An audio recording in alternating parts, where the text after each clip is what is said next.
Right on time today. I pledge allegiance to the flag of the United States of America and to the republic for which it stands, one nation under God, indivisible, with liberty and justice for all. M&M Brown, he must be on pretty holiday island time up there. He's always slow. That clock. Okay. Has everybody had a chance to review the agenda? Are there any conflicts of interest or any objections to the agenda? If not, it'll stand as written. Madam Auditor, would you care to read us the minutes from the last meeting? The October 3rd, 2023, the Board of Supervisors met at 9 a.m. with Ty Rosberg, Chairman presiding. Members present were Schultz, Dozark, Rosberg, Mulbauer, and Hayden. Minutes of the previous meeting were read and approved. The board approved the change of wage for Damon Schmidt, Road Foreman, Engineers Department. A motion was made by Schultz, seconded by Hayden, to approve plans and specifications for bridge project BRS CO 24-131-6024 bridge replacement project over small stream on County Road E16, North Line, Section 21-8541. Motion passed unanimously. A motion was made by Hayden, seconded by Mulbauer, to approve tax abatement of 1673 Bulliard Boulevard, Deloitte, Tyler and Mackenzie Collins, new house. Motion passed unanimously. Motion was made by Dozark, seconded by Schultz, to approve tax abatement of 3291 360th Street, Manila. Chad and Erica Mulbauer, new house. Motion passed unanimously. The board had a discussion about PTO transition. The board had a discussion about the 37.5-hour work week and computing comp time. The board had discussion about employee handbook and policy manual. On motion, duly seconded, board adjourned 11:33 a.m. Agendas for the next meeting are posted and available at the courthouse on Friday, 4:30 p.m. preceding the next meeting.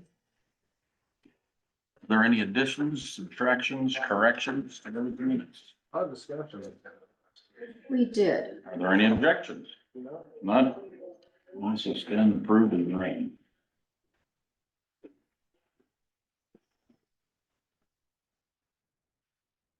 Thank you, ma'am. Okay, supervisors reports. Mr. Mulbauer, would you like to begin, please? I don't really know how much this week. I do have a Region 12 meeting coming up on Thursday evening. Are you gonna be there? Cause we'll have a policy council after that. On my calendar of events. Yeah, thank you. Had good discussion last week on some of the PTO and things like that. Gene and I did talk a little bit about working with Jack, sifting through the details of pros, cons, what could be done, couldn't be done. You don't wanna upset the apple cart Nope. to make a lateral change, but yet if you can improve. I do think the job market in today's world is more geared towards PTO. However, like I said, you don't wanna. Ours will be difficult because of all the different baskets we have and how we treat what our employees have earned. You know, how you treat that. Cause if we're trying to pay downtime, now I was told that quite a few years ago, this board at that time had decided to pay out like 25% of some of the time to start getting it down a little bit. But part of that then becomes your department heads and elected officials have to manage the time so it doesn't grow back up again. That's really not the intent of all of it. It just seems that once that starts, but I did kind of follow up on, how much comp time some people have around here. And there are some departments that do a fabulous job of, Most of them do. most of them do. I was impressed actually of how well that's And managed. that one wasn't as high as I I think thought it was. gonna Of be. all of the conversations, we'll just kind of have our together, I won't even take a shirt, is, I should document that. No problem. What I found out is that it's not that unusual, because I did talk to some other supervisors from other counties, and it's not really that unusual. But what I think is different here in Crawford County, is we don't do it the same for all departments. And I think that that's gotta be a nightmare for Amy, that, and what's across the board, you do not ever get comp time unless you've worked 40 hours. So if you're a 37.5 hour employee, there should never be a time that you're getting comp unless you worked a full 40 hours. Right. And I think that if we, Then we have to pay them for that time. right, 37 and a half to 40, we have to pay them. If they're not, if that time is not going straight time into comp, then they have to get paid. We have to that's legally have to pay people for the Absolutely. time they work. absolutely. Yeah, Correct. But what's hard to get my little head around is if you work 37.5 and you're 37.5, and you have to be deemed that, you know, it's kind of like, and my question always was, who gets to decide if you're a 37.5 hour employee or a 40 hour employee? And there's misunderstandings almost, it kind of, I had to write it all down because I was getting so confused. If it's 37.5, in order to be paid for 40, or some employees, like their time, you can jump in on days anytime you want to. Go ahead. They have a wage, they have a salary. And so the other part of it is your exempt employees and your non-exempt employees. And I learned a whole lot. If you're a non-exempt, let's see, if you're a non-exempt employee, nope, an exempt employee. Sorry, I think you wrote it down. good thing, well, too bad I wrote over it. Shut up. Pardon. But I think Craig had a good point. I think it was Craig, you said that last week. You still wanna be cautious of what the workforce is asking for, not just who we have hired, but who we potentially gonna hire, that you wanna be competitive and have the package that is enticing. If we're behind the 8 ball, we have some outdated system, We do. then even though it works, but if we're not, Right. you know, not necessarily just the wages, but you know, the PTO, if that can offer more than what we're, you know, those are things I think we need to dive into a little bit, or at least. I've flat out been told over at Public Health that they've had some nurses that would possibly come on board, but the fact that they don't get a vacation or any time off paid that first year makes them want to stay where they're at, you know, and so it's less competitive for. But I don't think that's something that, and we talk about this, that we have to dive into as a Nope. whole board Nope. and spend a lot of time. I think if we could get a couple of us just to kind of maybe do some research and report back. And have Jack Some of kind of our give us findings. his plan for how he would transition that, what it would look like. And What makes someone a salaried worker versus an? if they are a professional or if they manage more than 2 employees, You're talking about exempt. except salaried, you know, but isn't that kind of, That's not the same. it's similar because you can't get overtime. Like in your office, who's salaried? Everybody is salaried. Everybody's salaried. Mhm. So, Everybody's salaried at almost every place, aren't they? Mhm. Except for the, Well, So- Colin says his are hourly, but they're not. so Sorry, our salaried say are that out not, loud? do not have a requirement of 37.5 or 40, correct? Right, some have different requirements that way. So how many 37.5 hourly workers do we have? I don't know that. it's a lot. I so don't. they don't have to work 40 No. I mean, to be you considered say it's a full-time? lot, No, So, I found out through talking to other people, not all of them government employees, just kind of the changes that have even gone at the employment where I used to work. You know, they really encourage you, get your work done and go home, but we'll still pay you. There's no sense just sitting there, you know, so there's not a big part of it. There are some places that you only have to work 32 hours a week to be considered a full-time and get all the benefits, but you only get paid for the 32 hours. You know, you still get your benefits, but you're only getting paid for 32. So if you can get your work done, you're still gonna have all the benefits, which I thought seemed, you know, it encourages people to not just sit around dilly-dallying and, Mhm. you know, encourages. That has some benefit to it. I mean, you're more effective. Right. Should be more effective at work. Eventually, it's gonna prove to the employer that they can do away with one employee and make everybody work 40 hours. But that's Those are another just- time Yeah, frame, but there are just some of the things going on, as I kind of talk to people, some people are like, well, just leave the courthouse open till 5 o'clock, and everybody just stay till 5 o'clock. I said, never gonna happen, never gonna work, move on, because that's just, this has been the hours for so Right. long that it Well, just. the courthouse hour thing made sense to me. It- That 1974 thing. Mhm. That made sense to me. You know, shutting the courthouse off and then giving everybody that half hour, Mhm. especially in your departments that, like Sherry's got a lot of traffic all day long, every day. Right. Yep. So, you know, having that extra half hour, then they don't have to, that first half hour in the morning isn't rushed to get all ready to, you know, I mean, Right. basically we're open when you start, you know? And then you have your seasons where you're really hectic as well, so. I Right. mean, I think that when you look at that aspect, that's pretty important. But Well, go the ahead. nights hours Sorry. were 3 to 4. But we all went in at 8 so that we could get the night dropout and get the phone calls and kind of, you know, get ready for the day, have a donut and some coffee, of course, but, but then they closed at 4 and we all stayed. I love the honesty. It's great. You know, fill up your water tubs, yeah, hang up your coat. But, I just think that we just need to, in my opinion, and back to your exact point, I think we just need to kind of get everybody on the same page. And the other thing that just kind of through all these conversations with some other supervisors, it's unfortunate that there's a belief that some people don't have a boss. Because the president of the United States has people that watch and check and balance, that you really, if you've got a rule of law, pretty much, which is your handbook / policy manual, it should really be adhered to. It shouldn't just be pick and choose the parts of it. They do have a check and balance called election. No, it's not. If you're a department head, who's gonna elect you? Here to the people that are over you, like, which Okay, my point was made. one are you talking about? Nobody in Right? particular. Every single one on Congress board is elected. They are, and so they should be able to request that the policy manual, the And if way. people don't like what the Congress board does, they cannot elect the people that are elected on the Who Congress even board. knows how that really works. That's the fault of the general public. I agree.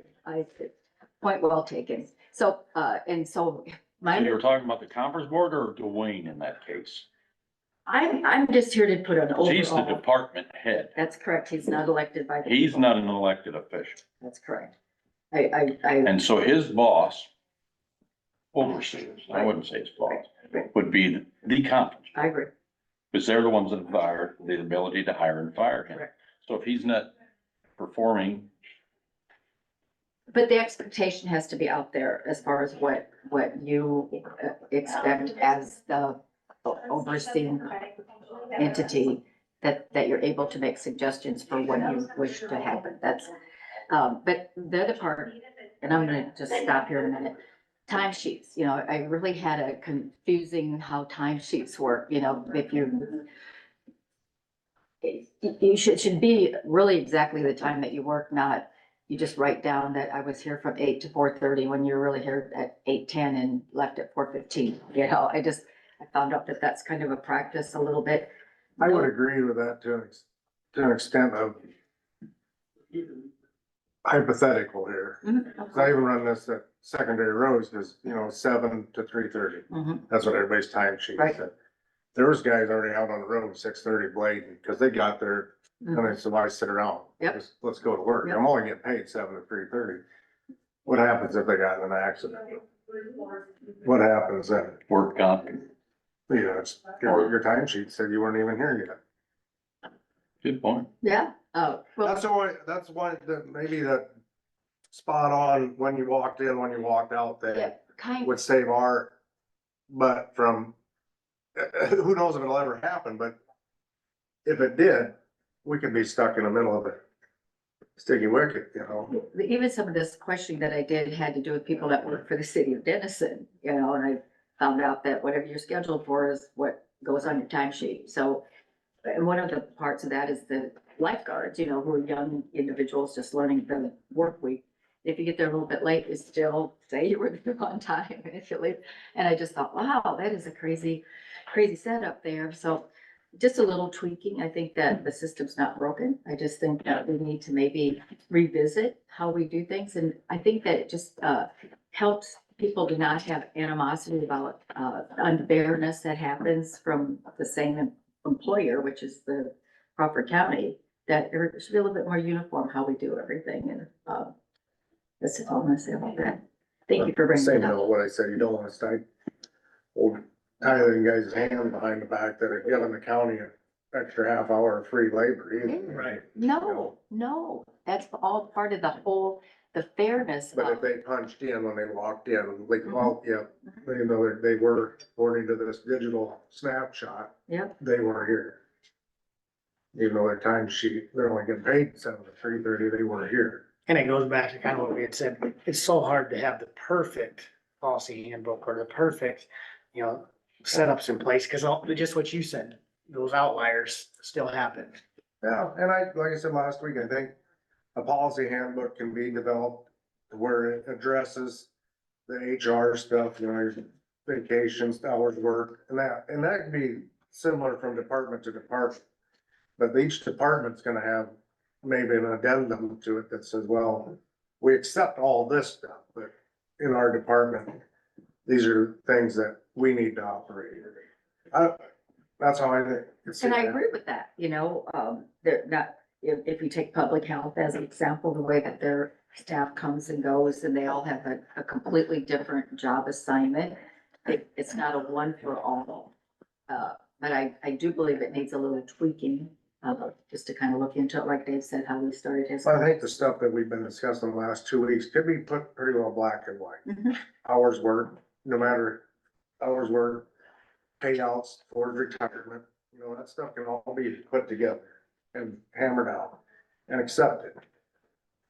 There's always gonna be, like I said, there's always gonna be what if will come up. Department heads should be able to address those what ifs, but if the things that are in black and white are followed to the T, I don't think that should eliminate, well, I've been on here 9 years and we haven't eliminated really any, things happen and pop up. You'll never write a book that will cover everything.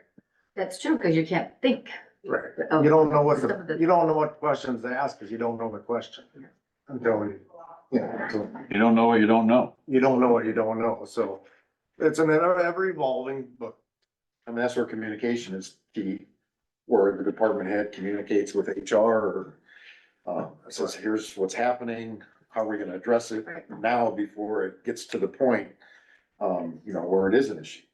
Well, and, to kind of piggyback on that a little bit, I feel like people call, let's just say Jack, and it's a one-on-one conversation with him, and he told me he tries to take the path of, that's just gonna be the easiest to resolve, that's just, and so interpretation and opinion kind of comes in a little bit, and then you don't get the right answer, so then you call, and he kind of gives you the answer, and so we really didn't accomplish anything, and they're not always. And what are we paying Jack for? There's a question for the editors. I don't think we've gotten that yet, though. Somebody to bounce, questions off. I think we got value out of that. I don't know if it's, maybe we need to look for. Here again, like I said before, you can get 4 attorneys in a room. Right, I agree. right, Give them, right. give them Iowa code and they'll all have a different interpretation of it. And that's exactly the. So no matter if you shop around an HR guy, attorney to HR guy, attorney to HR guy, attorney, it's got, potentially could all have a different opinion of it. Well, and part of it too, and not that I'm always up to defend Jack, but if he doesn't have all the facts exactly, it's everybody's interpretation of some things could be left out, so the answer is gonna be a little bit different. Next person calls and gives a little bit more about the story and their side of it. There's a little more, or leaves It's, a little yeah, something else yeah, out. yeah, puts a yeah, little you more didn't mention on. this part, so he didn't have all of so I see a little problem with, everybody calling and getting a different answer, and then we're not, and I don't really blame him, but if he did not have all of the facts. Well, I know, even like with our engineer, Paul has told me, he said, you guys ever get rid of Jack, I'll be very disappointed. Because he has helped me so much with secondary roads, and I mean, I think he has. I think Paul And probably, has he always been perfect? No. But has he worked for different departments for us and done his job? Yes. It's always available. Always available, Yeah. doesn't cost a fortune. yeah, Maybe the solution would be that if there's, some questions, maybe the two folks with the differing opinions should talk to them at the same time. So somebody can fill in the blank, maybe, that, That'd be hard, you know, you forgot one little detail, so you get that answer and then you get the different version of it. And I don't know, just some things to bring up. I don't, everyone, we help, we got Sherry, not to put you on the spot, has Jack helped out your department? I mean, do you feel like we get value out of having him? We do. I get a lot of value out of Jack. He's very prompt whenever I ask him a question and gives me guidance. I've not had an issue with him. There we go. So, nice discussion, Dave. That's good. Okay, I can bring me up to, I did have a question on the expense report. Dollars and Cooney for 5620 out of 51. Is that for, Some of that was for negotiations, the sheriff's, the final part of the sheriff's union stuff that, their, filing that they made. And some of it was that second opinion for conference board. I question that because you had requested that second opinion for conference board, correct? We had requested. We as in, I was in on that too. okay, I did not know. I thought it was coming from your office solely, which then I wondered, well, how can you pull off a 51 if it was just from your No, I office? was on and on. I was in on that too. And my reasoning is the exact reason that I have issues with Jack is I heard a different answer was given to that department in the far corner. Different answer was given to the auditor's department. I have no idea what was told to, even if the assessor's department sought counsel. And I felt that we got a little bit of a different answer. Like Gene brought up, it could be because different things were said to him in different times. But, that was why we had, actually, our biggest question was with Colin's insistence on something that we had already taken advice from. And he kept just badgering on that, so we wanted to make sure that Colin said, if you ever have a question, seek second or an alternate opinion, so that's what we did. Well, that makes more sense that you said, okay, as a chair, because if she was on the, it was like Sherry came in hypothetically and wanted to hire a second opinion and pulled out a 51 without Well, I went and asked, supervisors, you know what I mean? I went and And say, asked, well, no, that needs to come out of your budget. because where Amy was having all the conflict of trying to figure, conflict of understanding. And when I went and asked questions over there, they really couldn't explain why we were getting different stories from different places, so we thought we'd just get a third opinion or a second opinion, actually. And I would add that in an email, we were told that he would not be able to, if anything happened. Right. To forward defend us, I guess, and I had an email that said, I talked to all these people, so I won't be able to help you. So I have we had no representation. great point, that was also in front of it. My point is that we set the 51 fund. Mhm. Each elected other department has their own fund, own budget. That I was- Department head came and asked, asked. so then that's fine. But I did not know that Yeah, you were in on it, or you had talked to about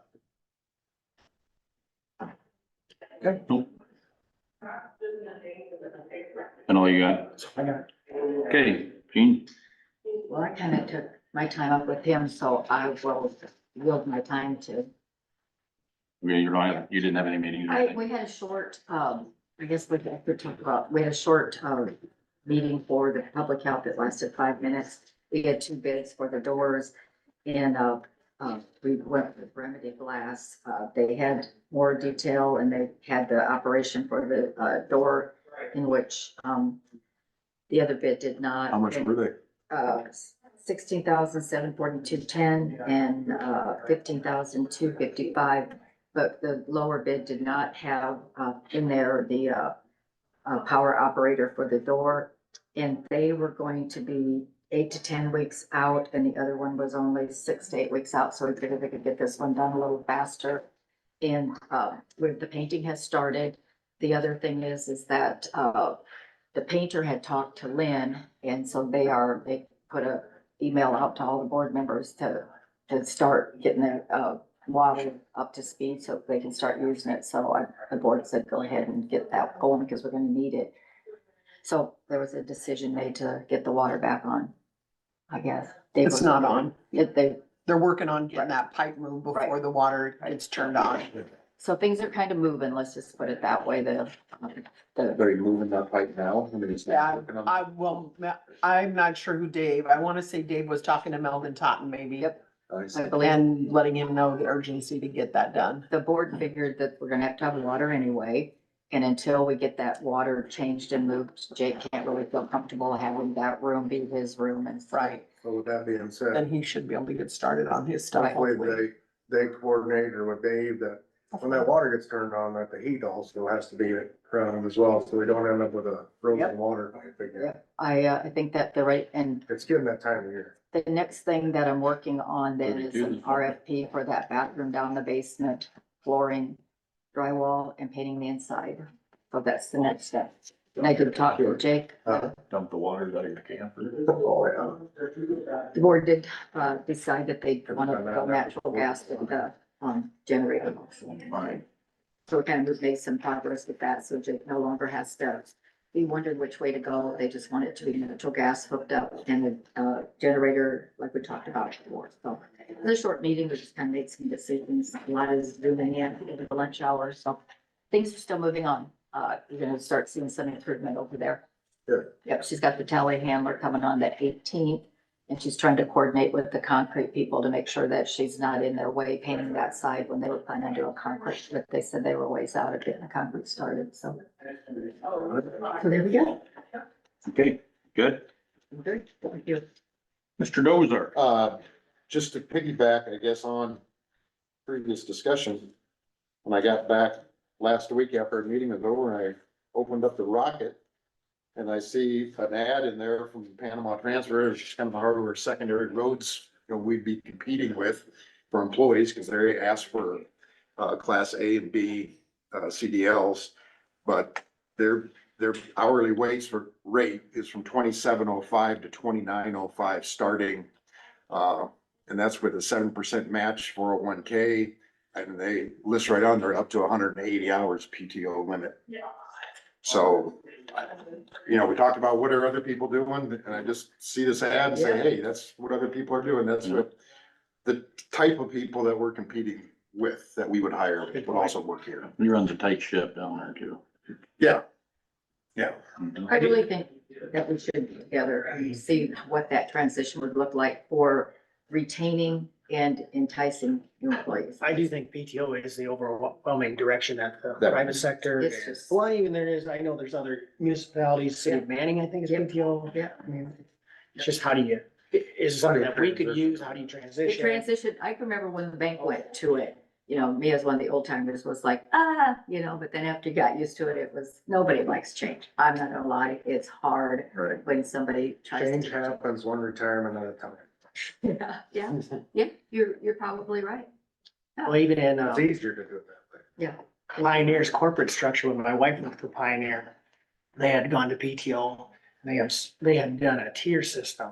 So let's say, for example, someone who's CFO or higher up in the company, they would calculate their change in wages, giving them more PTOs to keep their salaries from inflating to a point you couldn't afford them. But yet, if you're at a bottom tier or lower paid, you might get a higher increase in salary or hourly rate, but your PTO would be less. So just kind of a tool that they had used in the private sector to keep wages in line, but yet use PTO to offset wage increases. And I think Jack, In that instance, your CFOs and that were gone for 6 months out of the year just to keep their salary down. Potentially. Really, what do they? They're gonna I think they almost do. show you don't need that CFO. If they're gone for 6 months out of the year, because they get more PTO. Everything's functioning fine without you. isn't that Probably crazy? better. Isn't that a Probably crazy better. concept? I do think they put a cap on it, but I know what you mean. Yeah. Which, Yeah. I mean, the only other thing, I had a Wesco meeting scheduled for last night and it got canceled, like it was under the weather. So last minute cancellation of that. And I thought maybe for discussion purposes, I did get a couple phone calls on the burn ban. Is that, I guess, the way that I understand it is that, Greg Miller talks to the fire chiefs. And the fire chiefs give him a recommendation. And Greg brings that recommendation to us, and we either approve or not approve the burn ban, and usually if it's recommended by the fire chief, so I can understand why we would institute it, and then the fire chief solely have the ability to grant someone permission to burn if they would so deem to do that, if long as the public person requests that, and the fire chief goes out and looks at it and says, yep, you can go ahead and burn, he can burn. Is that correct? In a nutshell, yeah. In a nutshell, Yep. but it doesn't always happen like that. People just burn. But yeah, if it don't happen like that, then it's an illegal burn. Right. And then they can be assessed damages cost. If it would be, if it would get loose, yeah, they could be liable. Yeah, Could be. they accept liability. And And that's only- something that the fire chief would make known to the person, even if I grant you the ability to burn, if the thing gets out of control, you would be responsible. Well, that might be a little sticky wicket there, but once the fire chief grants them permission, they've gotta have a burn plan and in place and protective procedures and stuff of that nature, you know, right? And a lot of, the only times I've ever seen stuff like that is the fire department sits there and watches them burn it. But, yeah. And that's only unincorporated areas. That doesn't include the city, inside city limits. Depending on what you're burning. Mhm. Yeah, we still don't have any authority over the city limits, of the incorporated communities, so. But out there where you I live, got it. it's kind of a zagged, some people are outside of the city limits and some people are in it, right? Right. Well, it's kind of like that gentleman the other day calling us and not being in the city limits, well, we really have no jurisdiction over that anyway, Yeah, so. Sean Boyd. He No matter was, what. he was in the city limits. Where you want it to burn, yeah. Where you want to burn. And even It's outside close. of the city limits, the fire chief that oversees the district for that, you know, like Charter Oak stretches north and south of town. I mean, within that fire chief, you know, that's his domain, even if it's a county. It's just a matter of who you would call if you would, you know, you didn't feel you were getting good results from. Call the county if it's out in the county, or if it's in the city limits, I'd call the mayor or city council. You see what I mean? And if your chief was giving you a hard time. Well, it's still, with that being said, unless they're an independent fire department, which means they have their own authority, the cities appoint the fire chief, so. In essence, the cities still have, even though it might be in a rural area, I would take that leave to the city. Mhm. There's no. Yeah, that's true. That's a good point. We don't appoint them. I know that doesn't, like, let's say you have a combine fire or something happens, it's unintentional. Unintentional. That's different. Yeah. What about the gray area of somebody, our tannerite guy that was blowing tannerite up? That's intentional, but not directly a fire? I mean, how's that? Let's say if it caused a fire. Lawyers and judges. I guess, but you know, you're intentionally blowing something up that You'll causes. a find fire. somebody to represent you in court. But he's so close to the city limits that he Yeah.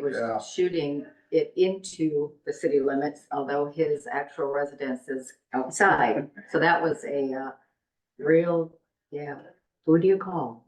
Sticky wicket. Oh. Got a lot of sticky ones. Sticky wickets this morning.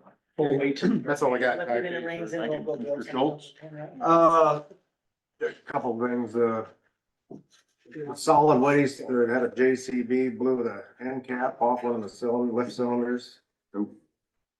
Yes, they're Make expensive. a mess. Well, not so much the mess, it's easy to clean up, it's at the landfill, so. Good.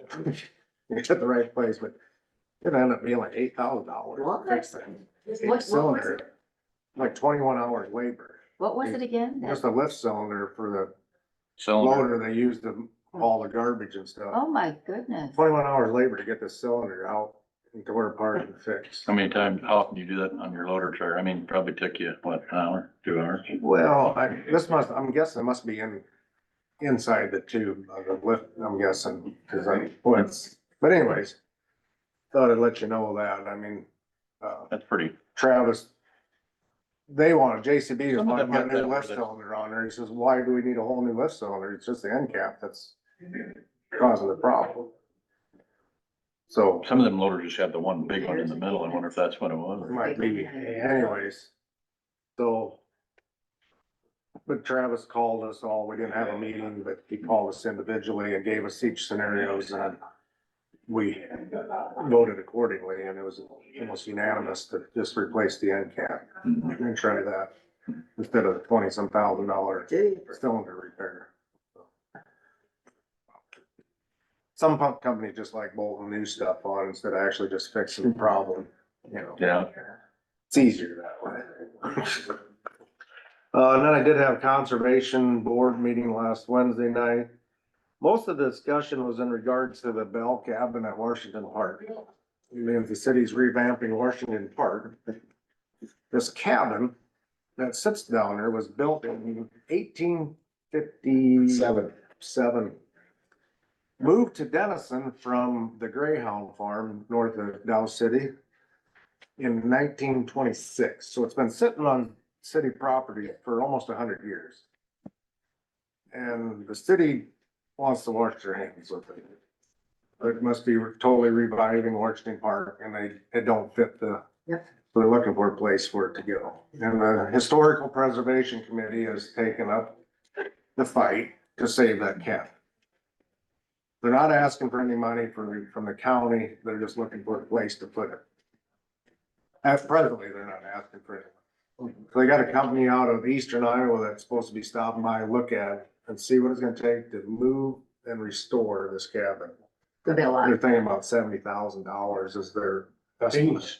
not to build a skeleton Then around the do whole it. thing. A new one wouldn't have been built in 18. This is the oldest surviving building in like maybe western Iowa. Really? If not in the state of Iowa, that other, I'm granted, there's older buildings. Built in Crawford County. It's the oldest built in Crawford County for sure. It's the second one ever built, the oldest one burned down.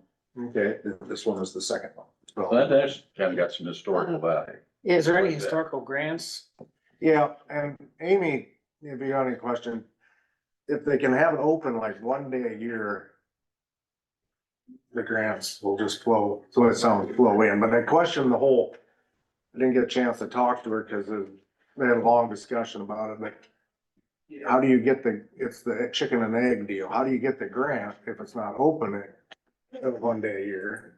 I think on your grant, you can propose. And that maybe is the case, but Yeah. so they were suggesting yellow smoke, but the conservation board really wasn't feeling that, so they're thinking maybe at the Dow House. Ooh, Kind of back in the corner so it don't take away from the Dow House. a long ways to have to travel with it. It's been that way once.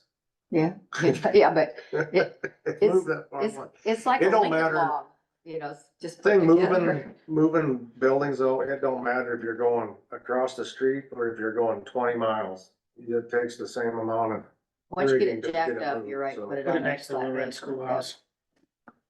But I did No. see where somebody's volunteering. No, once. I'll just say no again. but, so that's kind of a. Yeah, it's. Make a If village you out want, there. it's 70,000 but Grocery it's store. it's probably worth preserving. Should make a little village down there. That's just what I said. Yeah, kind of like living history farms down Yeah. there south of That'd be Denison along the awesome. river. It could be your retirement. That would be plan. cool. The Run building a- should go.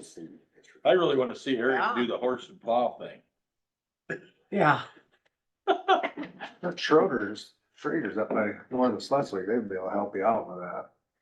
Yeah. But anyways, so there's a lot of talk about that. I mean, that's been a Facebook It has, phenomenon. Yeah. Is that, oh. Hey, that's been all over Facebook. Facebook. That Yep. building. yep, Well, good. somebody stepped up and said they'd re-roof it. Did you see that? Yeah. Well, see, that's just it. It's gotta be, well, if they wanna re-roof it in the historical way, Yeah.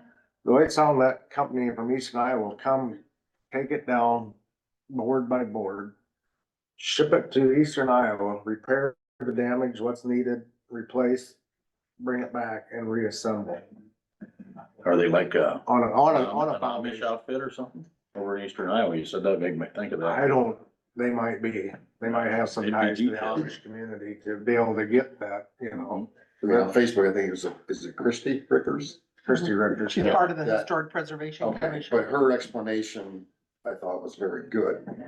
As far as exactly what's wrong with it, what potentially this company may have to do to refurbish it. Mhm. And what you may have to do to qualify for a grant specifically, you know, because it's historical in nature, we have to probably keep it historical in how we preserve it Yeah, and it's, fix it. and, you know, they do that historical preservation group, Crawford County, they do a lot of great things. You know, they're instrumental in us not putting up a sign on our property that didn't fit with the historical preservation of the courthouse. You know, I think they were very interested in watching our bathroom remodel project to make it sure it was kind of stayed with. So I hats off to them for doing this, and they seem to be a group of well-minded individuals when it comes to preserving the history and passing the history on to the next generation. So I respect Right, and I thought that, I mean, one of the reasons it moved there, because they had the old settlers picnic Mhm. was there. And of course, in 1926, when it was sent there, there were still original settlers correct. that were attending that thing. So it made perfect sense as to why the cabin ended up there. Yep. And pretty soon when there's no settlers left to honor, I can remember going in. you know, they haven't had the old settlers picnic for 25 years. Yeah, sure. I think they said Is that that quit in the 90s, somewhere in there, but anyways. Like I said, I don't think they're coming to us for any money at this time. They're just looking for a place to put it. Yeah, there was no asking for funds from the county in any way, shape or form The currently. only thing I would see with that is if it's on our property, then it becomes our upkeep. Insurance. Well, that's something we would have to maybe sit down with. I mean, insurance, I don't think it would cost a lot to insure the building, but, Well, now it's worth a mint, so we probably ought to have historical insurance on it. no, And nowhere else within city limits that they wanna have potential to move. I don't think the city of Denison just wants anything to do with it. They've bit off a lot with their wellness center and everything that they've got going Roads, on. Their that, streets are bad. That park itself. The park itself. Park itself, Which, speaking of parks, the playground that Gary Volker fundraised and purchased out at Yellow Smoke Park is in dire need of major repairs. It's 20-some years old too. Green treated lumber. Yep. And kind of concerned about that. It's starting to show its age. Is it getting much use? Oh, yeah. It Kids does. are. Okay. Yeah, there's always kids climbing. Oh, Yeah. Right in the center of the campground, Yeah, isn't it? it's That well one? used, yeah. Okay. a couple years ago, the women in business painted everything and Yeah. kind of spent some money to just get it so it wasn't But it's like dangerous anymore. anytime putting boards out in the weather, it's just, so that might come across our.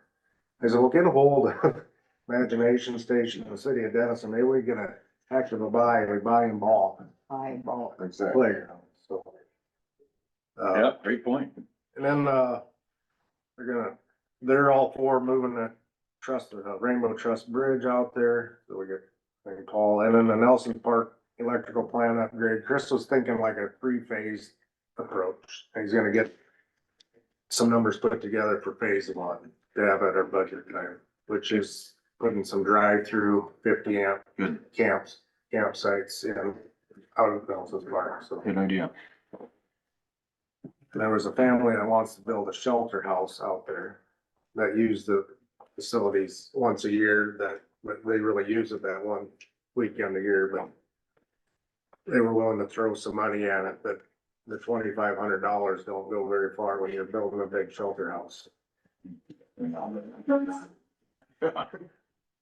But the worst of that is there's a great big shelter house that never gets used up there.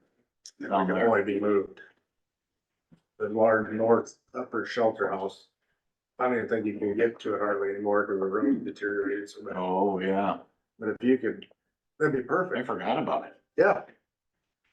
It'd be perfect. And they want to put it up by the campground, which I think probably would be a great place for a shelter house. Yep. Excellent point. So do you know anybody that's got like a Chinook helicopter that can pluck this thing up out of them large oak trees and fly it across the pond and set it back to north? State of Iowa might have one. Out in Boone. Hey, next time we talk to the Garden governor, unit. talk to the Maybe they governor, need she can training. requisition one. He's got an inside track on that office, I know. I'm gonna see the governor on Saturday. Ask her if, the Iowa Air National Guard would like to have a training exercise of moving a shelter house at our county park. Why would they need training to do that? No, that would get They training. would get training by doing it. We'll train them for moving shelter houses in the future by helicopter? Hey, you never know. Leave one post attached, see how much power she has. They move them, connexes around all the time. Some of them are full when they're moving them. The weirdest thing I ever seen was when they moved that Trailer. A-10, the A-10 Warhog airplane was slinged on the bottom of Chinook from Sioux City to Des Moines. Oh, really? Watch a helicopter Oh, flying an over airplane. Crawford County with an airplane underneath of it. That's pretty wild. So that's about all I had as far as that, you know. So other than I did, the bridge seemed like it's going well. Talked to Paul and Ben. So hopefully next week, maybe. Okay. Speaking of Paul, he should be here shortly. I know he was out doing some running around and looking at things this morning. I spotted a couple things on the road yesterday. Is that all you got then? That's Well, I got a couple things. First thing was, last week I had, we had that comm center meeting in the afternoon. I got that here. You got that? Yep. And I put that under, that was, basically what we did was went over what would be a contract. And, I had kind of informed them that, financially speaking, we need to talk about some other things that happened in that part. When it sounded like the police department was moving out, that was one thing, but now they're staying. And I said, you know, our sheriff's department encounters a huge amount of expense maintaining the, jail. So, And then the structure itself, the county has a lot, and I said, you know, that the new chief had wanted some upgrades and things, and I said, all that comes at an expense, so I said, for us to take on something else, and I mean, and Aaron was there, you know, so the hospital's participation, they are wanting to participate and be part of this. So there's that important, so, but I mean, obviously, they have nothing to do with the jail other than treating, you know, the incarcerated folks, but I think that was there was some pretty good discussion on those points. The fire chief, Corey, brought up that he figured that some of that would be coming up, so anyway, good discussion. We went over, we did about halfway done through that contract, you know, for the 2080. And then the other thing, I'll go over with you, I think if you guys will want to hear about it. On Friday, I took pictures of the slides so I could go over with it. I was having trouble understanding the professor from Iowa State, he was Indian, but it was for the topsoil study for recovery of our grounds So you watched it too? I did too. Did you get on it too? And I thought too, it was hard to follow, Hard to follow. hard to understand. Yeah. I mean, I thought I was catching most of it, but it was because I was trying to read them I think slides. it's recorded, isn't it? It is. Yeah, Yes. it is. Yeah, so everybody should be able to. Was good stuff. Their phase 2 is actually gonna give us more information that we can hand off to Troy. When he's, you know, assuming they would build this, we can hand off to Troy. These are the days you won't be able to work as moisture. These kind of things that we could put into our agreement with them, I think. with that You being know, I think said, that if some of that, hopefully, some of the people that have already agreed to it can go back and make sure that it gets followed, you know, because it'll help their ground, obviously. with that being said, I just thought of that. Soil compaction study, they would have been having to haul water in this summer to compact their soil back to the level that would have been Just about right. satisfactory. There's just there's no subsoil moisture. Well, and they compared the moisture levels depending on the type of soil that it was. And so different soil, you know, it's different moisture Oh, levels. a less soil like in the western part of the county, you can, about any given year, you can dig down 10 feet and it'll be dry powder. Yeah. Once you start disturbing it, it just turns to, it's like fine snow again. Yeah. To get that to rebond together with moisture is kind of tricky. It is. Takes a lot of, Well, anyway, effort to get it just right. Yeah. it was interesting for what I could follow, you know, Almost have to have. kind of felt the same way, didn't it? Yep. It seemed like he did I mean, they had some pretty neat contraptions. He said it was up north of Boone or wherever their little, where they did their studies, they had a little tray that had a thing that had wheels on it, and it went down and compacted whatever type of soil they put in there. And so they had different things that did the study. I mean, it wasn't just going out and walking across the field to figure out how far their footprints sunk in or something. Anyway, that was two of the things that I thought were, you know, I can go over that a little bit if you guys would like, otherwise you can look up that video, but they're gonna do a phase 2. Sounded like Bill had already kind of agreed to get that put done. Okay. So that will actually give us the information that will help. What we were really after was give a tool to Troy to help. You know, it rained last night, let's hold off how many days it would take or what it takes for the typical, for whatever soil that is. How many days it would take for that to strain through, basically, you know, dry itself to where they could get back to work again. So anyway, Paul, would you do us the honors? Yeah, good morning. Good morning. Let's see here, he's passed down here. Did you see that? We gotta do it. Okay, there's a couple there, vouchers. Couple there, couple there. We had the bridge project, I mean, they're working every day, it's making progress, all the forms are stripped, the rails poured. Doing what they run the rail and they have to seal the rail, the sealing, so. I went down there last night and looked at it. So we basically ended up finally just encasing the entire, I mean, yeah, I remember you talking about having them pilings, but then they just encased the whole thing all the way up. Yeah. I mean, it looks pretty, Looks pretty good. it looked like it could hold up the bridge in Minneapolis. Yeah, bridge doesn't go anywhere. Okay. No, so I'm pretty comfortable with that. But now it's just a matter of kind of continuing to push and get the thing done. We've been So- getting some calls, obviously. Oh, I know. What I are we- mean, it's, I what are mean, we- that'd be extremely patient. Yeah. You know. Estimate end of the month-ish. I keep telling them, I don't wanna jinx it anymore. I don't wanna tell you anything. I think you just say we're continuing to work every day to try to get it done. So, Okay. you know, and the biggest thing is gonna be getting the paving contractor to come in and do the approach subs. The approaches.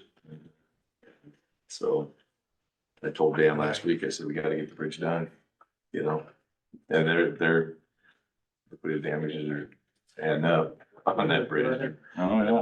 we'll have to kind of have a little, you know, group meeting on what we're gonna do with that, but that's really the only leverage we have at this point. But they want to finish it too. They know, and they're working, they're trying, so. You know, that's all we can ask for. There, sorry. Should be starting working on the concrete foundation. Probably we had a little pre-con last week on Friday with the utilities contractors, and so they've told us that we're gonna try to get in there and start forming up and getting ready to do the foundations this week or next, so hopefully they'll get all that concrete work done here before anybody gets to that. So, anyhow, good news is we're starting. Yeah, we got some time yet, you know. Randy Reed always said Thanks. December 2nd's the cutoff for concrete. Yeah, you know, I mean, we built bridges in the winter time, you know, just insulate and you do the things you gotta do, but it's not the best time to do it. Yeah, it'd be nice to get Yeah. that slab at least done before middle Yeah. of November. Yeah, that's our goal. Anyhow, we're seeing some movement there. Great crew, finished up Mill Ridge. If you ever get a chance, it's just another really nice project. They continue to do good things out there, the bridge crew as well. But then, you know, they're both, you know, bridge crew working on patching, and then probably next week start on that bridge on our avenue. Between 350 and 360 that's down near kind of area down there. So roadside, they're seeding, mowing, hoping to finish the seeding this week. The rain may delay that just a little bit, but trying to get as many of these wrapped up as possible. So they're seeding on Mill Ridge today. And for there's a motion to amend the 5-year program. All this does is changes the funding project number on the Donner Reed Road Bridge. That's all this is being done for in the program. Motion to approve that amendment to the DOT Crawford County Secondary Road 5-year program. Second. Motion was made by Mr. Schultz, second by Mr. Dozark. to amend the Iowa DOT County, Crawford County Secondary Road 5-year program for fiscal year ending June 30, 2024. Any further discussion? All in favor state so by saying aye. Aye. Opposed, no. Chair votes aye. Motion carries.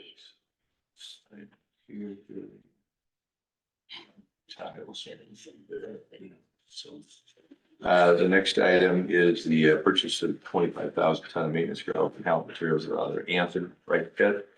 So we've always, I shouldn't say always, but for a long, long time, we've got material out of there. The price has gone up quite a bit. I mean, they met with me and, we were probably their biggest customer at one time until we started going to, Stratford and, trying to get some of that business back. But I don't know. They're tremendous effort to do that. Real hard, huh? Because it went up from $8.25 to $9 a ton. Just to kind of put it in perspective, so that the material from Stratford's always been lower material costs, but we have to haul it farther. That results in it being a little more expensive overall. So the material from the Kate's pit, which is up north of Lakeview, is $8.03 a ton. That's what we're paying for the 2024 material. And the Sparks pit, which I think is the best material we're gonna get, which is over by Dedham, is $7.50 a ton. So, but it's all logistics, I gotta get it to that northwest corner of the county. So we still are gonna have to buy some through there, and it's good material. It's just that the prices continue to go up. How many years do you think, what's the supply like up there? They got a good supply up there. In that area. You start getting up into that area, then there's other, Ida County's got their own pit. Woodbury County's got some of their own pits up in that area. There's gravel pockets up there so I, and there's quite a bit of material over in the Lakeview, Sac City area. And some of the better materials being used up. The Sparks pit down at Dedham, they were estimating 400,000 to 500,000 tons. So, it's us, Carroll County, Audubon County, that might last 4 or 5 years. I was gonna say, it sounds like a big number, but And give it that's 4 or 5 years. And it's gone. That 80 acres is done. So, The counties that have their own pit isn't necessarily the greatest thing either. well, they still gotta pay they gotta own the land. First of all, you gotta buy it and you gotta pay to produce. So anyhow, fortunately, we're still able to kind of make things all work out. But,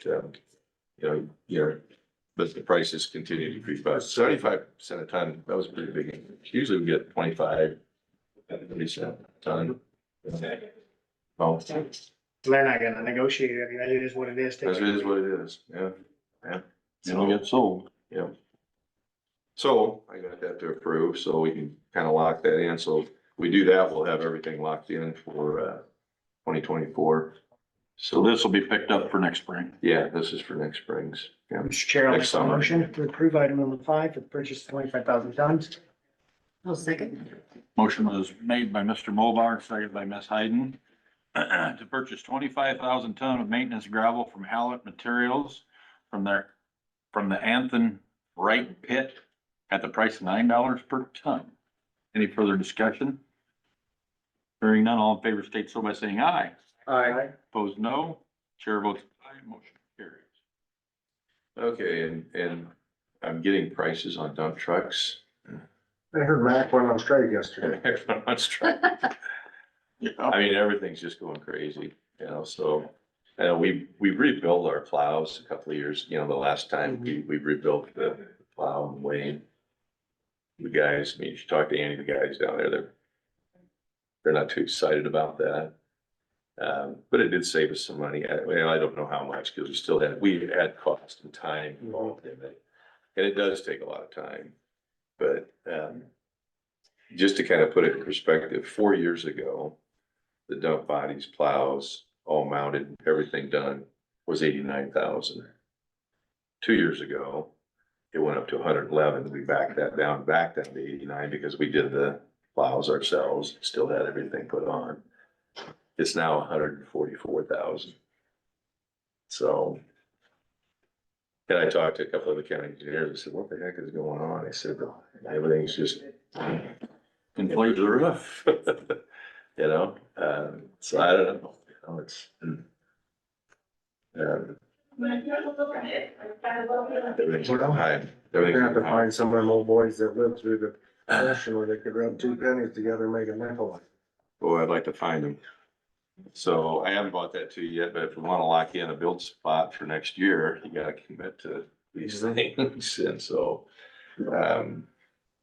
anyhow, item 6 there, I was sat on a conference call yesterday. The collective group of county engineers through the Iowa County Engineers Association received a grant. It's called an aid grant, $1.2 million. There's a professor at Iowa State that developed this system. He's no longer a professor. He's private party now, but that measures soil strengths, okay, kind of on the fly. So it's integrated into a steel drum roller that you see on asphalt paving projects. And it measures what's called the K number. It's a modulus of strength. It's essentially associated with strength. And so they wanted to run this, you know, so they sent out this notice to 24 counties, kind of along the Highway 30 corridor. And the reason they selected that was because of the efficiencies of moving this roller from one side of the state to the other, which I kind of get. But they're proposing that we do all of our gravel roads in all of these counties, which is like 18,000 miles. And I don't know if I'm an outlier or what, but I was the only one that spoke up and said, I think this is absurd. Sounds to Okay, me like this former professor is just trying to. trying to pay for his roll. Exactly. So I said, you know, so it would just be running at one pass over every mile, and it generates this tremendous amount of data. And, you know, when I first heard about this, I was excited about because I saw it at a conference. So like when we do the 3 miles of S Avenue, okay? And we would do some more of this subgrade stabilization like we did down on O'Banion Road. You know, I want to do it before and see what the strength is on that mile. Okay, and then after I've done the subgrade stabilization, I want to run it again to see how good of a job we did. And if there's some areas that we maybe got to go back and touch up, you know. But I see little value in running that over a vehicle or a mile that gets 5 years a day in some random location. I mean, and so I was the only one, and I said, I'm not doing all the roads. I said, I'll talk to the board, but I have a really hard time justifying to the citizens when they see this roller going down their road. What are you doing? We're just making one pass and we're measuring soil strengths. And then how does that really correlate? So you're gonna hear this from other counties. You're gonna hear this from other board members. Well, see, that's another issue. If you do it in the spring, summer, and the fall, you're gonna get different values. And so then my point is, I was excited. I think it's great stuff, first of all. I think it's a really cool thing to use. And I want to use it on those projects that I just talked about, you know, those select miles. And I could perhaps see us doing maybe some more miles on some high volume roads that we're having trouble with. You know, it costs $150 a mile, and our cost would be 83 because they're going to subsidize it with this grant. Okay. But that's $70,500 for Crawford County if I do every mile. That's a lot of money. Okay. Some don't seem to think so. So my point is in all this, and so you could be talking That's with other board snowplows members for about 2 dump trucks. is that what do we do with the data? How do I use the data then to better manage my system?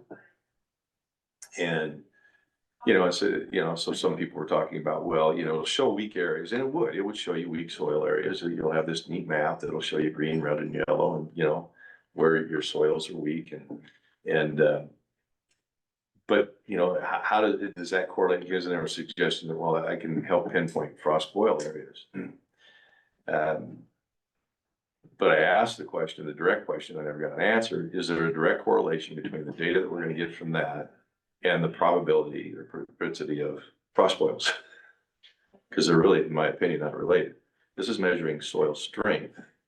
Frost boils are a function of the capillary's capacity of soil to draw water from below and the availability of water and its frozen. Exactly. Okay, I don't know how they correlate. I never got an answer to that. So I think it's really good in terms of, yeah, I'd probably be blackballed. Well, yeah, Because they're all excited about this, that's what I'm saying. that your opinion is gonna resonate and people are gonna be like, well, Paul has some common sense. Yeah, well, and I said, I'm a pragmatic conservative. I don't see any point in taking, whether they're federal dollars you got, they're still taxpayers' dollars and we should be spending them in a very wise manner. Mhm. So I suggested that we just narrow it down to farm to market roads, but some counties are probably gonna do all the roads, but I just don't see any value in that personally.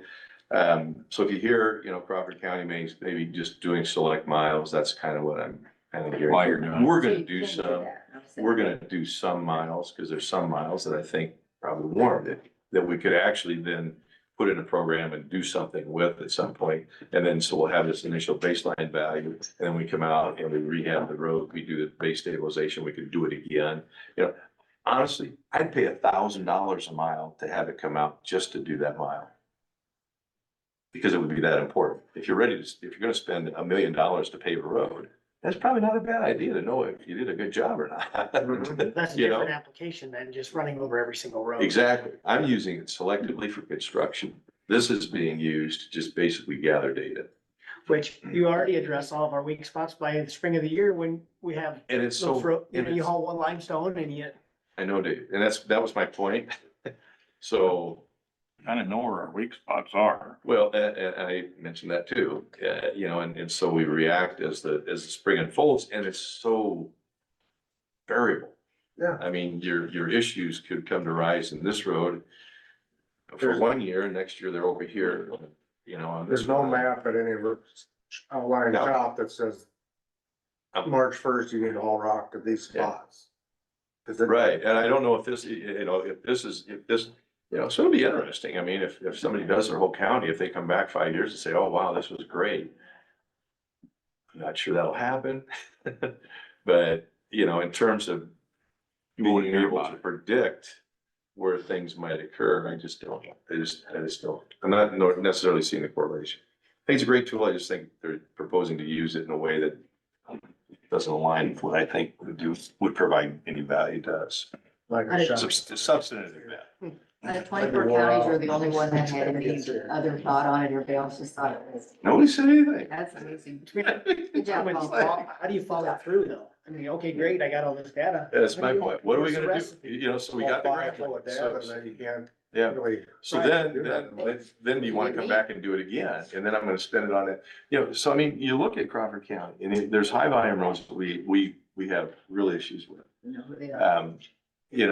But there's a lot of miles out there that just don't need a lot of attention. And it isn't that I don't care about them. Someone suggested that. No, they did.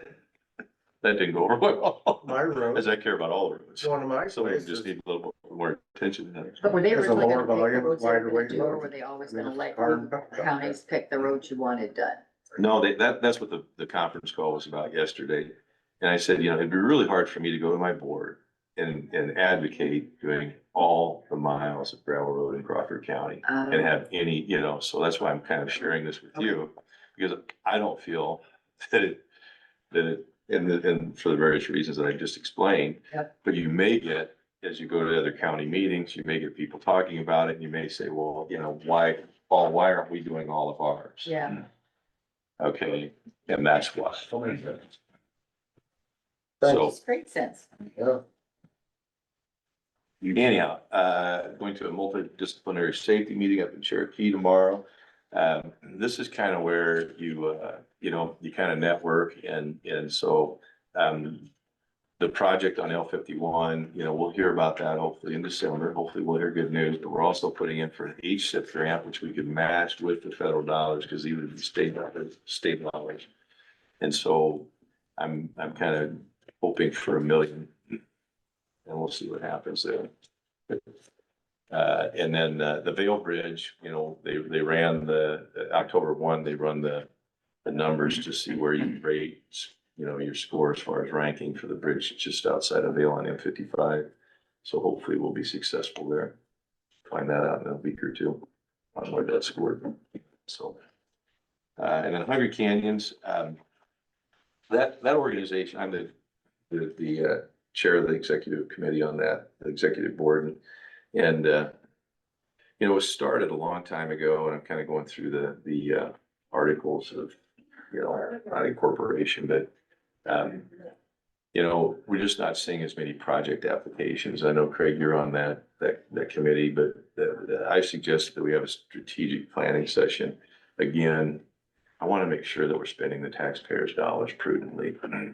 And we've kind of gone from a really low administrative in proportion to our project cost, very low, 20 years ago to, on the high side. And so we're just not getting the projects that we used to get submitted, and our funding has tapered off somewhat. And so we're just trying to figure out where we're going with that program. So I'll be taking the lead on that on Thursday, see what happens. So, and that's all I have. It's a beautiful fall day out there. It's beautiful. Yeah, let's I get need on. to talk a little more about where those areas were at, because I was down there this morning and I could not find Them them. 2 spots that I took pictures of. Okay. Yeah, I couldn't find them. I found 2 other areas. We're down there patching right now. It's right between, or 200 and 210th on that curve. Oh, east, yeah, Right between there on the northbound lane, okay. on the edge, obviously. Yeah, There wasn't any oil, you know, no tar or anything in that crack, so I assume they were more recent. from the pictures, it doesn't look like they've moved much because of pavement markings, you know, and so, but that's not to say that they don't need to be fixed, but, Well, at least sealed so that you don't have moisture getting in Yeah, and making it. yeah. That's why I pointed it out. thank you. I see things when I'm out on the motorcycle that I don't Mhm. necessarily. And I was going really slow, you know, but anyhow. Okay. I found a couple of others. Well, good. We'll go to that next item since Colin's back here. The easement for the city of Manila. So they did approve the deed for the land sale out by 141. So there's 2 things going on down in Manila. One is we're purchasing the balance of that little bit of triangular portion along 141 Yeah, for $12,500 from the city of Manila. So they approved that deed at their council meeting last week.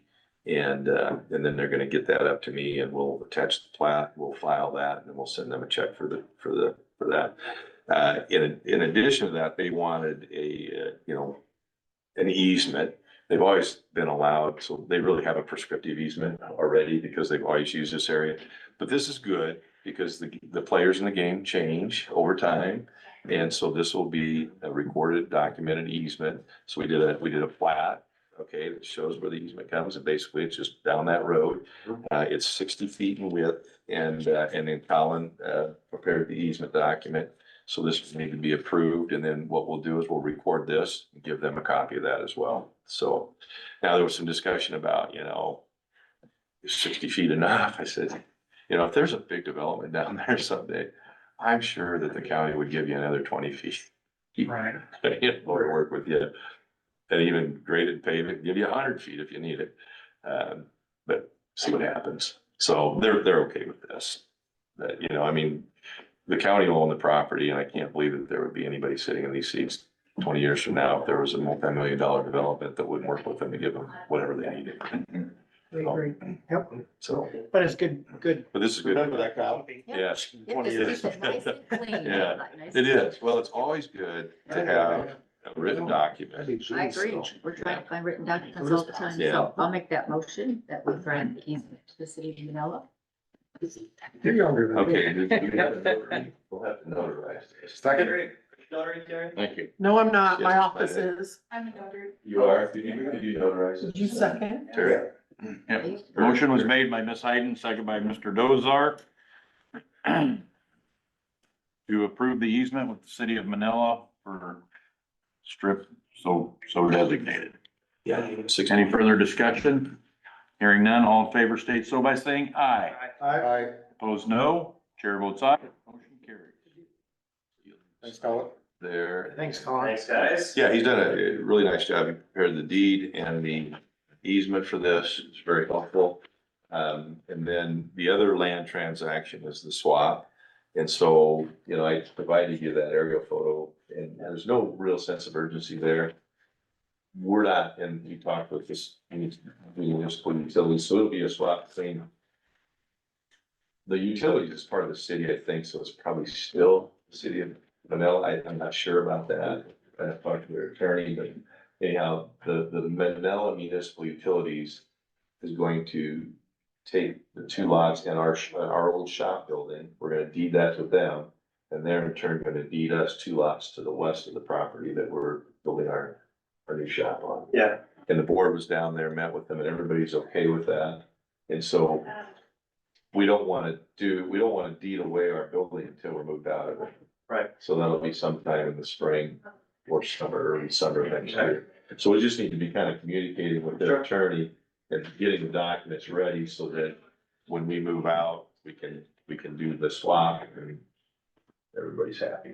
Okay. So, and if you need anything more on that, they're just basically lots. You know. No, I had Kim Brown's email prepping this today. Okay, so, thanks, Cal. Okay.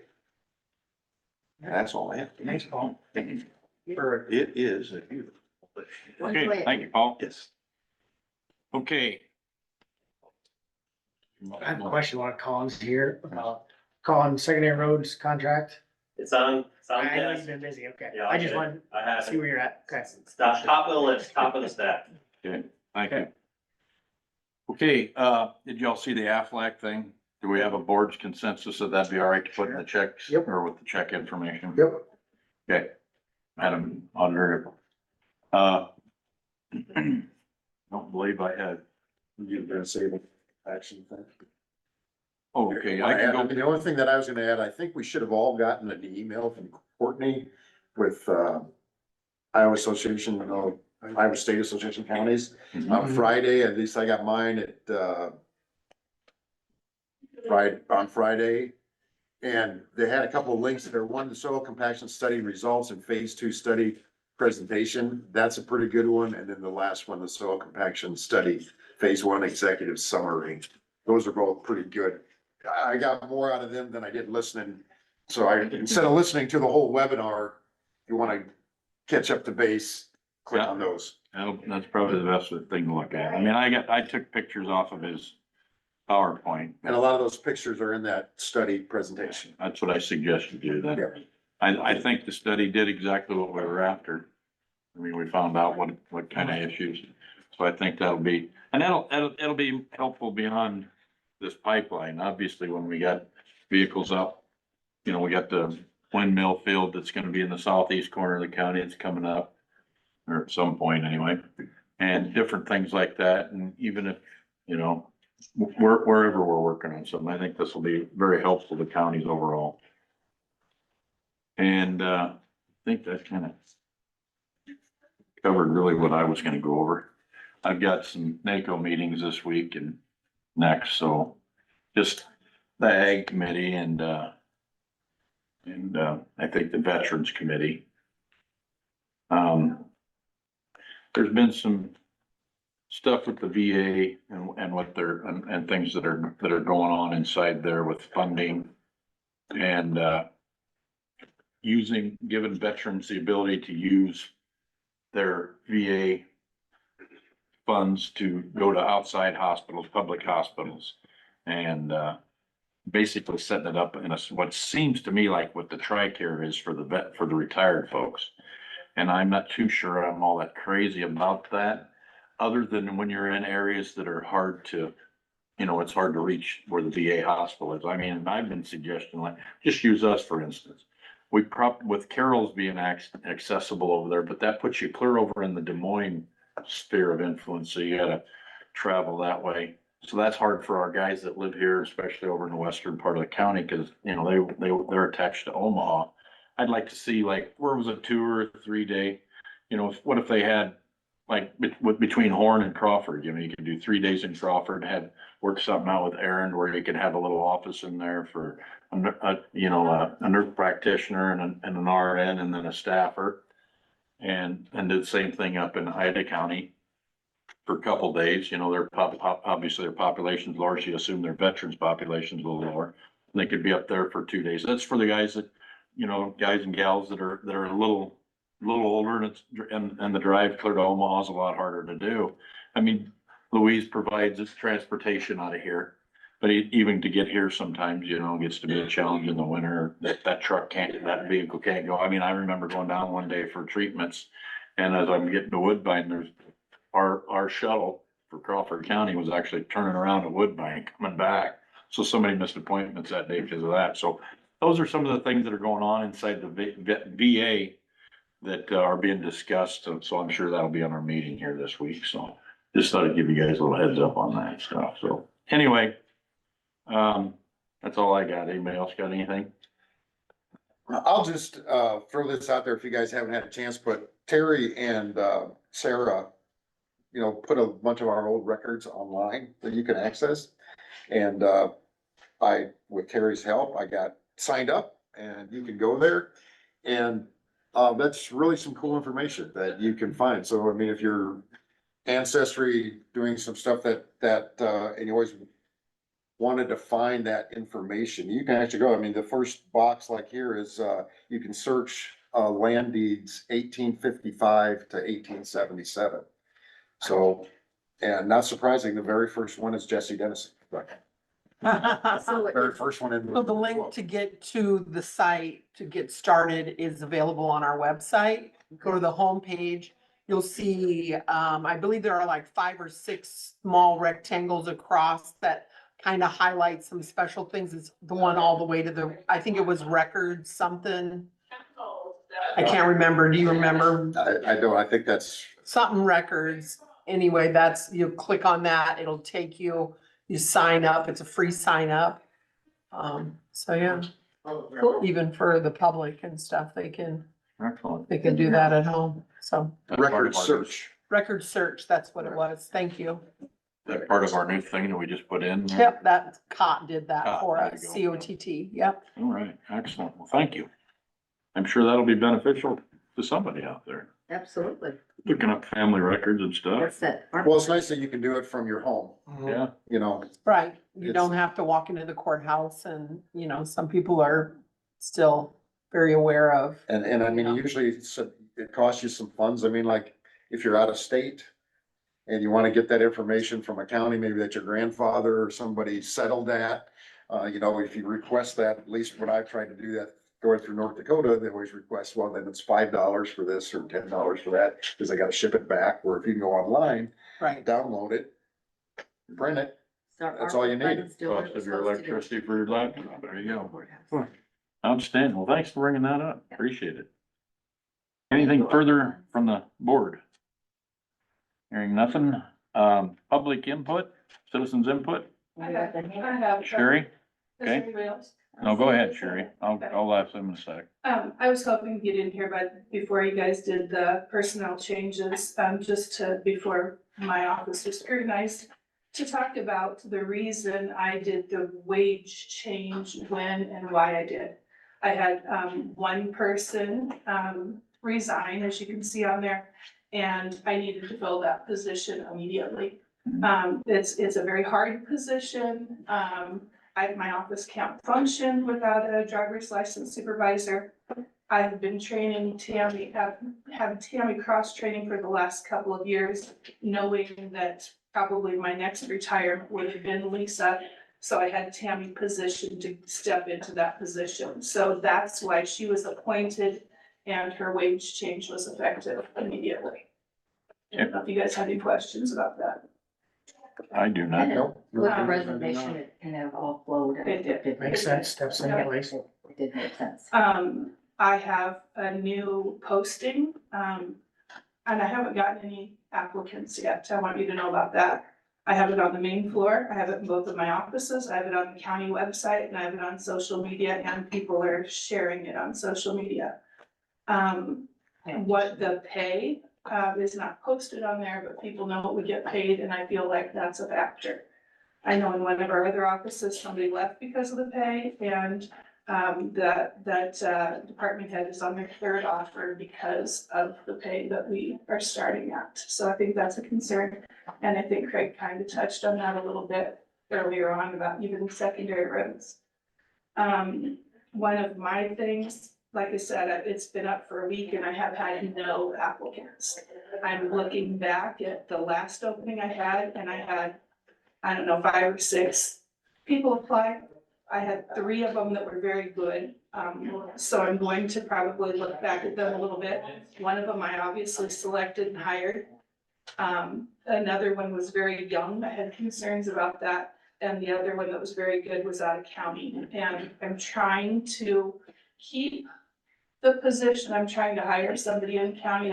That's what I'm going for first, right or wrong, I don't know. But I don't know if I'm gonna be able to do that. I don't know if I'm gonna be able to stay in county to even get an applicant. So that's all I have on that topic. Okay, Weird, you know. thank you. The other thing that I wanted to just throw out there is October sixth, the DOT is coming.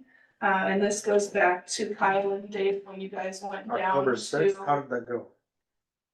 the 16th. Oh, 16. 16. You heard the six too, I heard the didn't you? six. What's that? I'm sorry. Oh, So the 16th, the DOT is coming to go down to our test site to get everything finished. and They keep wanted- Paul in that loop I too. have, I've kept Paul in there. They wanted 7 stakes and they want some manpower to drill the stake or whatever. I believe that part has been done. But I told Paul because we had talked originally about him needing to move the culverts back. I mean, I haven't been down there. He's got, I thought that was done. Dave and I went down there Yeah. a month ago, and just, Yeah, a month ago. he had most of it all done by then already. Yep. So they're coming in on the 16th. I think they're gonna paint and everything at that time, paint the course. So I don't know if there's anything that you guys have questions on or need to know about that, but that is forthcoming. I thought originally you were ordering lunch. What? I thought originally you were ordering lunch, 6 steaks. Oh, that's exactly. Well, it's not 7 because I wanna go through it. That's all. Okay. Gary. Thank you. Do you have anything while you're here? Okay, does anyone out in Zoom land have anything they'd like to bring before the board? 5, 3, 2, 1. I just got a, Greg just sent out that he's got me looking over the Yep. rate column. Yep. Okay, I haven't taken that on, take action as Tuesday if we get through it, so. Well, speaking of that, next Tuesday, it'll be on the agenda. Kurt Miller will be bringing, can't remember his first name, last name's Dickey. He is for our work comp stuff, he helps set up these safety, basically safety committees, task force, whatever we choose to call it. But if each department, in particular, the ones that have the highest risk, conservation, secondary roads.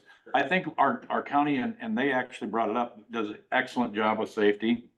But it's, he has a program that kind of helps develop an even greater culture of safety where people actually, you catch somebody, spill something on the steps, they don't just walk by it, they make sure somebody gets it wiped out. Trip hazards. Yeah, different things, especially in the courthouse, we don't, like the treasurer or the auditor's department, don't necessarily always think about safety things. But, you can have somebody from carpal tunnel, from being on keyboards all day and all that type of stuff. So he wants to come in, so I asked him to come in next week, so right after Paul comes off, so that Paul's still here and can hear his input. I thought like for secondary roads, if the 2 foremans were part of that kind of a committee or something like that. But anyway, I wanted you guys to all hear what he had to say, because it seemed worth our time. So, I think that, that'll be on the agenda right after Paul's done, for you guys to all hear. Sounds good. So if we could spread that out to the department heads, I'd like to. Already been spread out. Okay, thank you very much. We get somebody here from each department, that'll. All right, I entertain a motion to adjourn. Mr. Mulbar made the motion. Who's second? Ms. Hayden second. All in favor, state so by saying aye. I Opposed, no. Both sides, motion carries. Have a great week.